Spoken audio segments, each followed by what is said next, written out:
आज जहाँ वो ब्लैक और वाइट की लड़ाई से बाहर नहीं आ पाए, तो आज यहाँ भी हम कौमियत की लड़ाई से बाहर नहीं आ पाएँ। यही वजह है कि शायद अब मेरिट आगे नहीं आ रहा और पाकिस्तान को जिस डायरेक्शन में जाना चाहिए था तो हम उस डायरेक्शन में जा नहीं रहे। हम क्रिटिसाइज़ तो कर सकते हैं कि इस्लाम ने ब्लैक और वाइट का कोई डिस्क्रिमिनेशन नहीं रखा है, तो वहीं इस्लाम ने किसी कास्ट को भी कोई अहमियत नहीं दी। हाल ही में अमेरिका में होने वाली ब्लैक और वाइट की लड़ाई ने दुनिया को एक पैगाम दिया है कि वो कौम जो दुनिया को अमन का दर्ज देती है, भाईचारगी का दर्ज देती है और रोल मॉडल बन के दुनिया के सामने पेश होती है, वो भी ब्लैक और वाइट के डिस्क्रिमिनेशन से निकल कर या लूट घसूट में किसी तरक्की पजीर ममालिक की कौम से कम नहीं है।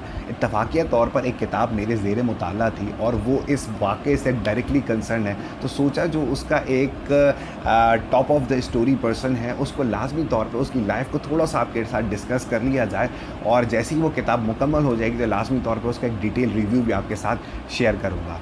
आज मैं इस वीडियो के अंदर बात करने वाला हूँ एक लाइफ स्टोरी जो कि एक ब्लैक अमेरिकन्स की ज़िंदगी में एक बहुत बड़ा मकाम रखती है।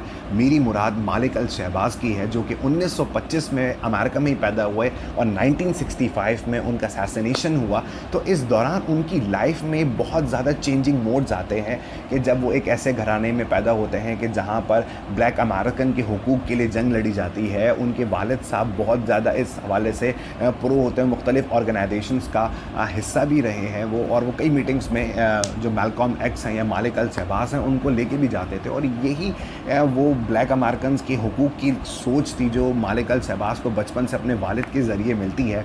और जब उनके वालिद के इंतकाल के बाद, उनकी वालदा के हॉस्पिटलाइजेशन के बाद, एक गरीब या मुतवस्सित तबके से ताल्लुक़ रखने पर जब वो यतीम खाने में रहते हैं तो उन बहुत सारी बुरी आदत उनके साथ मुंसलिक हो जाती हैं और कई जराइम करने पर भी उनको आमादा कर देती हैं। और नतीजा ये होता है कि इस 20 से 21 साल की उम्र में उन्हें 10 साल की जो है वो प्रिजनशिप हो जाती है। और इस 10 साल की जो ज़िंदगी उन्होंने जेल में गुजारी थी वो इनके लिए एक लाइफ चेंजिंग मोड होती है कि जब वो एक मुजरिम से निकलकर एक लीडर बनते हैं। इस 10 साल में जहां उनका ताल्लुक एक क्रिश्चियन फैमिली से था, इस दौरान जब वो जेल में जाते हैं तो नेशन ऑफ इस्लाम है, उनके लोगों से इनका ताल्लुक बनता है, उनकी दोस्ती होती है और वहीं पर ये इस्लाम की टीचिंग्स को देखते हुए मुसलमान भी होते हैं और नेशन ऑफ इस्लाम का एक लीडर या उभरता हुआ सितारा बनकर दुनिया के सामने आते हैं।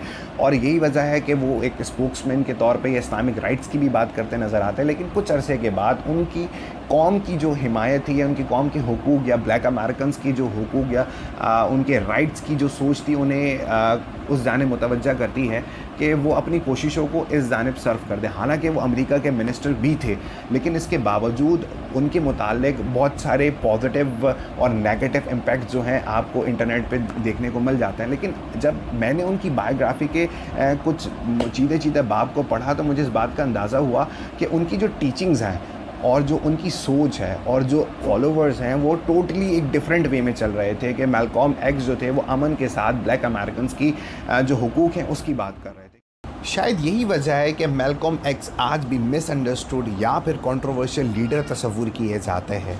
खैर, हाल ही में अमेरिका ने इनके ऑनर में पोस्टल स्टैम्प का भी इजरा किया है और साथ ही 16 मई को अमेरिका में मैल्कॉम एक्स डे सेलिब्रेट किया जाता है और कई स्टेट में पब्लिक हॉलीडे भी होती हैं। क्योंकि जिस दौर की मालिक अल शहबाज मौजूद थे उस दौर के अंदर वाकई में अमेरिका के अंदर ब्लैक और वाइट का एक बहुत बड़ा डिस्क्रिमिनेशन था।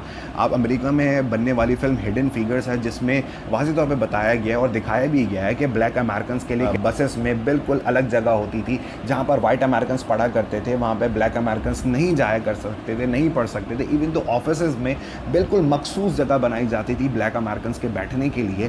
तो ये वो डिस्क्रिमिनेशन था जिसके ख़िलाफ़ मालिक अल शहबाज ने आवाज़ उठाई। और मैं आपको भी रिकमेंड करूँगा कि मौका मिले तो इस किताब को लाजमी पढ़ेंगे। जब तक मैं पढ़कर इसका रिव्यू दूँ तो मौका लगे तो आप भी इस किताब को पढ़ सकते हैं और ये इंटरनेट पे इसका PDF भी अवेलेबल हो जाएगा।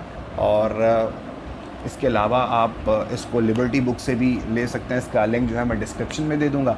अदरवाइज़ जो है आप उर्दू बाज़ार से भी ख़रीद सकते हैं।